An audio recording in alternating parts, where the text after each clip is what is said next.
as of 2 weeks ago, we didn't even celebrate this. Have a second top 1% podcast being this very show. This very show. This very show, The Ether. It is our second top 1% Our podcast. second show to crack the top 1% of shows. Technically, it's been longer than that, but since the rebrand, we've put out 20. This is the 24th episode. You know what I think? I think we should start a third show. I hate this idea already. Go ahead. So that we can claim dynasty. That we crack the top 1% with yet a third show and then say to people, you thought the first one, maybe it was dumb luck. I understand. Taking this all in, it might have been dumb luck. Second time, lightning doesn't strike twice, but even a broken clock is wrong. It's correct twice a day. So maybe the third time, come on now. We're doing something over here. Yeah, I had someone tell me recently that we should consolidate both of the shows. So this one, The Ether, and Harmonious at Lunch. And I was like, boy, we worked too hard to be in the top 1% twice. You want me to just give that up? Give it up, consolidate it. You got a beautiful place down the shore, and you got a beautiful place in the mountains. Why don't we just airlift one of those on top of the other one? And then you see why that's better? I don't see why that's better. So, heard, not taken. You have a wife and 6 girlfriends. You should just make them all live together, and that would be better. No, that's a dumb idea. My families can never meet each other. This family would hate their Canadian accent. They would hate. Enough of this. Let's do this thing. Welcome back to The Ether, the show that disrupts the way you think about running your business. Join me, Brandon, and my co-host, Sean Delaney, the creator of What If, on today's episode. Our goal is to provide context around what we talk about so you have the clarity to cut through the noise and the confidence to grow and run a truly harmonious business. Let's jump in and take the next step to achieving business freedom.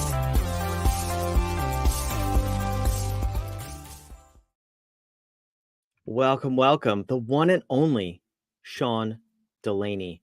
Such a pleasure to have you here. That intro makes you sound amazing. We're changing the tone of the show now that we're in the. Now, Brandon, our rough around the edges nature is what helped us crack the top 1%. Now that you're here, you're putting on airs. You think we need to be polite to each other? And it's all a veil. It's just so people think that I am qualified to host this podcast. But you know what? We got here. You're qualified. You're qualified. More than qualified. No, I'm excited. We're talking about leadership. We're going to talk about how to lead like they're watching. Who is watching? Because I've heard that phrase and people seem to think the government is watching us. Who are we talking about? Well, there's some of that, but more than we know. Yes. Who's watching? Everybody's watching. Everybody's watching how you lead, whether they work for you or not. Because we talked to a lot of people, Brandon, on these shows and with clients and with conferences we go to, all the places that we are in the world. We talk to a lot of business owners, and you can see the ones that show up, and while they've got a great product, while you can gussy them up and put them on stage and things are great, when you get into working with them, they're kind of a mess. And it's not, they can't blame their staff because they don't have any. I'm talking about the solopreneur who can't lead themselves. And they say, well, who am I showing off for? I don't have any employees. I don't need to be that kind of leader, lead by example. I'm just doing me and producing value. No, but we see how you show up. And if you can't lead yourself, then I don't know if I have confidence that over time you're going to be there for me. You might be able to get one project done, but in your dearth of leadership, I know that I'm going to have to lead. I just know it because I see how you manage yourself, your calendar, your energy. You canceled 2 meetings with me because I wasn't feeling it. I think the stars are misaligned or something, but I just couldn't get myself out of bed. Oh my God. And I want you to help me scale. No, let's not do that yet. Let's not do that. Yeah, because I'm just going to hire a bunch of people and hope that they're all leaders, so I don't have to do it. This is going to be disastrous. So the reason we call, Brandon, should we do this? Should we set some context early on? The reason we call leadership, That's we don't what we call it promised to do in the intro. So yes, we must set context. Let's set How do context. we? Context about what we talk about, something like that. I love that turn of phrase. So we don't call, what we're talking about here is leadership, but we don't call it leadership. Why? Because leadership feels like it means me of someone else, or you, the listener. When I think of myself, yourself, as a leader, you're thinking, I am leading them, someone else. And leadership might have that, the word might have that context. So we get down to the essence here, which is what we do for all of the 10 fundamental disciplines that run through a business. Leadership is really inspiration, because inspiration you can give to someone, but also can come from within for yourself. Inspiration has to start with you. As the leader, you have to be able to get out of bed, whether you have employees or not, because your clients are, your potential clients are watching, your partners are watching, your children are watching, your spouse is watching, your friends, the world is watching how you lead. It is one of the things that as a CEO or anybody of prominence in any business endeavor must bring to the table. It is part of every brand promise. The brand promise can't be Volvo, we make a hell of a safe car, but when we fucking get around to it, because we're procrastinators and I don't know, you can't count us in a production schedule. No, we wouldn't buy their cars then, because we wouldn't put up with that nonsense. Because there are certain expectations. Because this is an entertaining show at times, sometimes I'll tell you an unrelated, seemingly unrelated story, but it's very much related. I inherited an employee as I took over this department. The exiting leader said, good luck with that one. It was a bad hire. They've got very little time. Okay. So I tried to turn this person around, but it wasn't going to happen because there were certain fundamental things missing, like an ability to show up on time or to put work ahead of whatever rave schedule he was having late at night or wherever he was going with his other hours. And one day I come and he's just worse. Someone else in the department, another leader, came and said, hey, your boy's taking a little nappy over there. You might want to check on him. What is this? I go over. Oh, he's all tucked up and his jacket tucked up under his head. He's just out like a light, middle of the day, work to be done. Like, what is this? So I'm having this transpires. We won't make it more of a story than it needs to be, but I remember having the conversation with someone from HR who didn't know me when I said, that's it. Documented a million things. This is what we're doing. She was like, well, but we have a lot of bad leaders. And maybe you're one of those. No, quite sure I'm not. Quite sure I'm very clear. She goes, well, but did you ever tell him that he wasn't allowed to just sleep during the day? And I said, no, I never told him he had to wear pants either. There are certain things that are prerequisites that are just understood that you just don't do it. And so I didn't have to tell him that. I didn't tell him. I have to tell him, hey, by the way, don't show up drunk in the morning. There are certain things that are kind of just understood. Okay? So there are certain things that are just understood. You must be a leader, be able to show up. It is one of the things that is baked into your brand promise that you're offering me is you're going to have your shit together. Now, that takes care of solopreneurs who are saying, well, who am I inspiring? Well, you have to be able to inspire yourself, get up, show up, do the thing that you don't want to do. And there's lots of techniques around that. Atomic habits, eating a frog first thing in the morning, the thing that you don't want to do. There are all kinds of tricks and ways to get yourself to do the things. In the morning, I love the countdown method to waking up in the morning. When you wake up, you're like, oh, I hate this. And then it's 3, 2, 1, launch, out of bed without thinking about it. Because if you think about it, I don't want to get out of bed. But the fact that I've done that and have that win very first thing in the morning, that's inspiring to do the next thing. And then my wife has the audacity to tell me, well, you should be the one that gets up in the morning because it's so easy for you.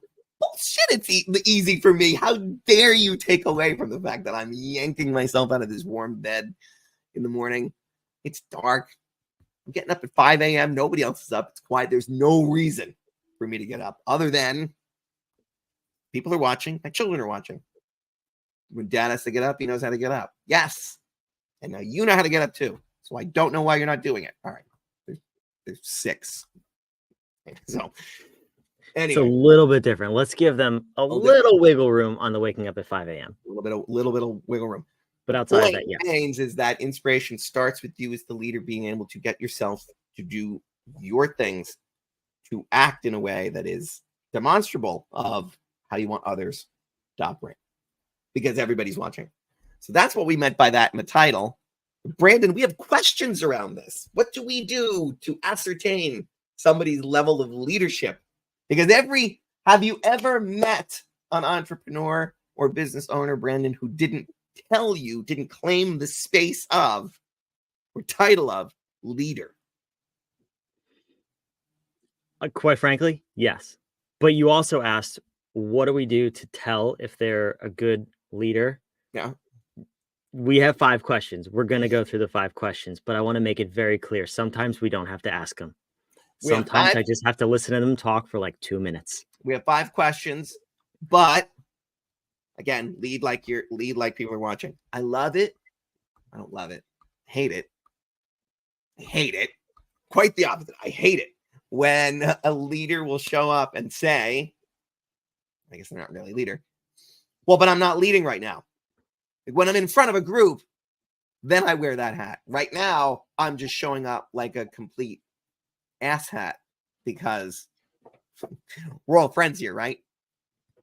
No, because there is a misalignment in the things you're saying and then what you're saying to your people. And if this is happening right now in this conversation, I guarantee it's happening all day, every day with people in your office. I said, no, I say all the right things to them. Yeah. Sure. And then your actions show up and there is a disharmonious confluence of events of the saying one thing and doing another. And it's the fastest way to lose any claim to a title of leader that you might have had. So you're right. We ask 5 questions, but we actually are asking 100 questions about leadership, because every question we're asking, baked into it, is the question of whether or not you know when to lead and in what situations you lead. And when you do lead in those situations, how do you lead? And do you have one style or many styles? Lots of layers here to unpack, but where do we start? Yeah, so let's go through the 5 questions. I mean, there are podcasts dedicated to leadership, and this topic is not able to be unpacked in 25, 30 minutes. But we're going to give you the 5 foundational questions to see where you're at or where your organization is at as a whole, depending on how many leaders you have on your team. But yeah, let's start with number 1. So under the discipline of inspire, if you want to get your hands on these 5 questions, here you go. Go take the bad, whatif.com. But we're going to start with, are our core values infused into everything we do, and we make no decision to counter our core? So it's again a compound question, but it's about, we're back to core values. Sean, we said we're talking about inspiration. Why are we talking about core values again? I don't understand. And yes, you don't understand. Shouldn't say that. Yes, I do. How dare you? Many people don't understand. Am I purposely being incendiary today? I don't know. You got me riled up before the show started. All right. No. So this first question seems to not be about leadership. Why aren't you directly asking me about leadership? Because sometimes the answer is, you have to punch around the answer to find out exactly where the answer is.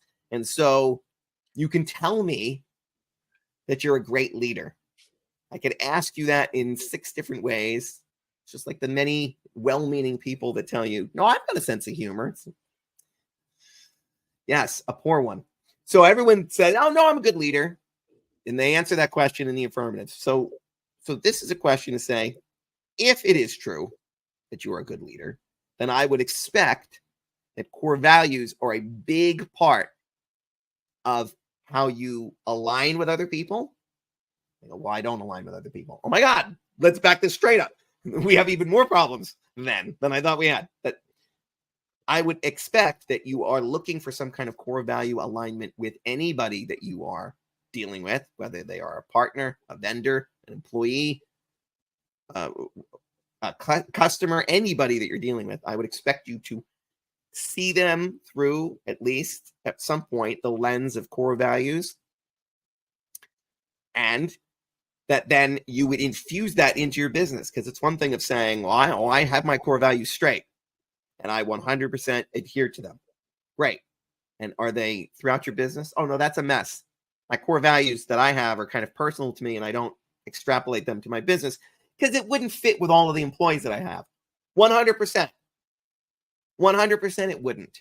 And guess what? You can't actually leave your core values at the door. So you might say, well, we have one set of core values here because they are an amalgamation. I asked all my employees to come up with them, and they wrote 27 beautiful core values for us.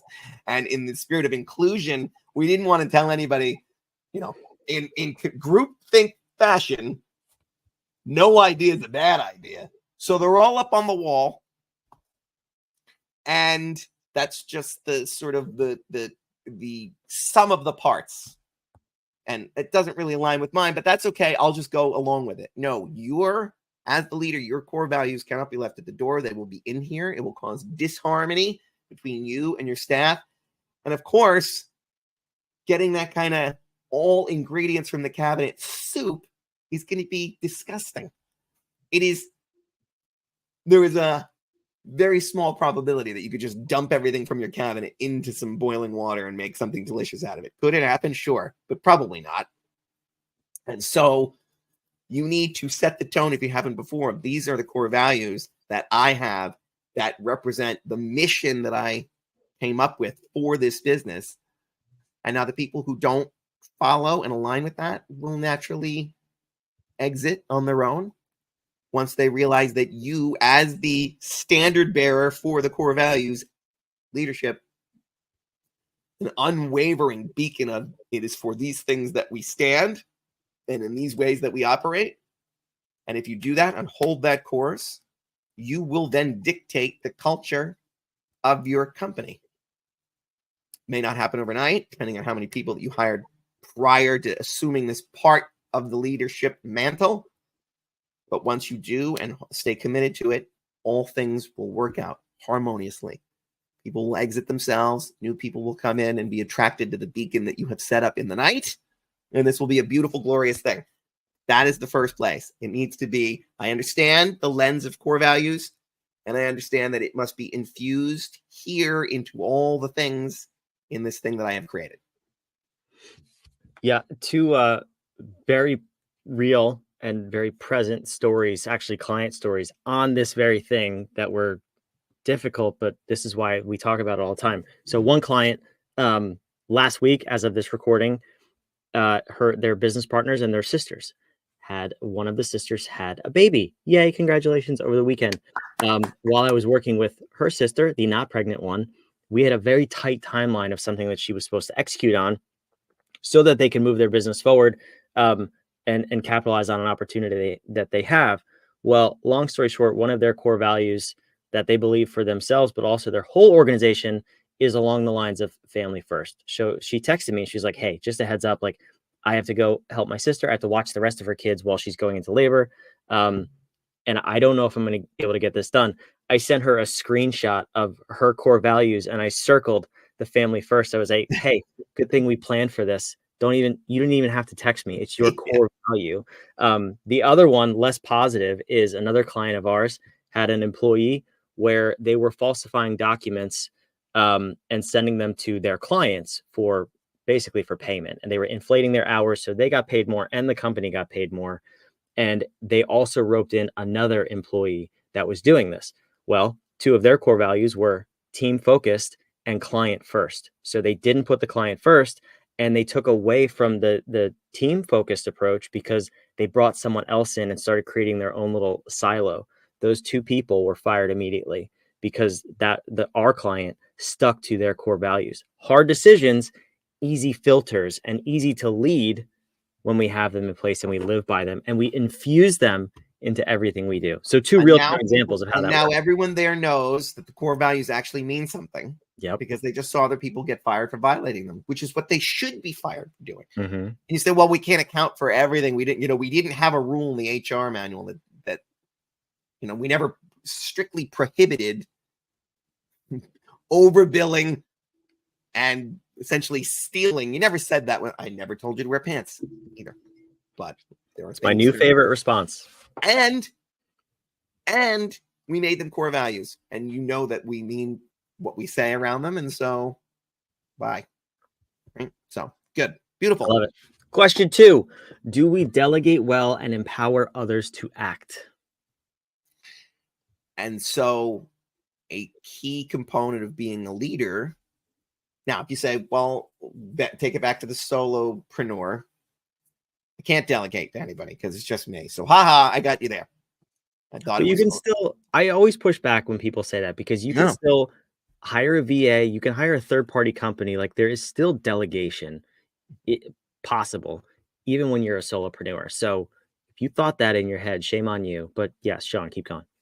It's also possible to, well, another way you could think about it is you're delegating to future Sean. So I'm looking at the 10 things I have to do today, and 2 of them shouldn't even be there for this week, but I'm holding mental space for it, and it's a problem. So I'm delegating it to future me.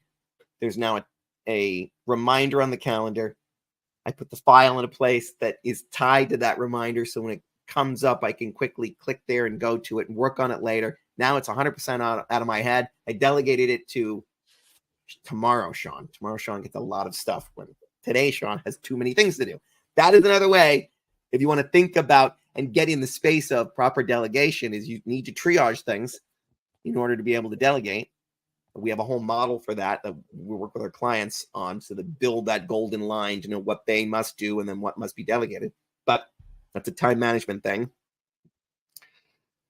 Not that there's any such thing. But the delegation is you need to be able to know how to do it effectively. And then what was the second part of the sentence? It was delegate, and then and empower them to do it. Empower others to act. There is an empowerment side as well. So you could say, well, I keep giving it to Brandon to do. You're like, yeah, but you didn't give me access to any of the accounts. You keep changing the passwords on me. You didn't fully give me all the instructions I needed. You didn't give me the history, which that I need context in order to understand that you didn't do any of that. Yeah, but I told you you're empowered to do it. Now, you just mean you're going to hold me accountable afterwards that it didn't get done. That's not the same as empowering me to do it. And so empowering you to do it is giving you all the tools, resources, and mandate from on high that you have the authority to go and see this to its resolution. That's delegating and empowering. Empowerment has to be there. Otherwise, it's really just holding people unfairly to the result that you didn't set them up to succeed at. Yeah, I think, and that works internally too. Am I empowering myself to do a thing, or am I hemming and hawing? Am I asking my wife, well, what do you think about it? Kids, what do you think? Oh, I'm going to look at a star chart, and I'm going to roll some die, and I'm going to flip a coin. That's what's really ultimately making the decision. No, you have to empower yourself to make the decision by giving yourself space that if you screw it up and make the wrong one, it'll be okay. Mm-hmm. Yeah, I think we touched on this a little bit when we talked about home, or AKA HR, for those of you who have not heard the episode yet. But a lot of people talk about delegation, especially when we talk about leadership and being a business owner, right? And they say, just delegate it. But we're delegating tasks, not necessarily decision-making and authority. Yes. Effective delegation is giving somebody the power to see something through from start to finish and get the result, not just finish a task. Because if I were to say, Sean, can you write us a 5-week email campaign to convert more clients? You're going to come back to me every 3 minutes and say, what should I do about the subject line? How should I start this paragraph? What's the call to action at the end of the email? Like, I haven't empowered you to get a result. I've just said, go do a thing. Mm-hmm. So it's a much more complex, it's a short question, but it's a very complex question when you think about how you're doing it in your company. Amen. Okay, Sean, pause. We've talked for many minutes. We need to shut our faces up. We need to break this up into 2 episodes. This is a lot of leadership, a lot of inspiration. Let's pause here. Are we cool with pausing? And we'll see people in next week. Let's do it. Week 2, part 2.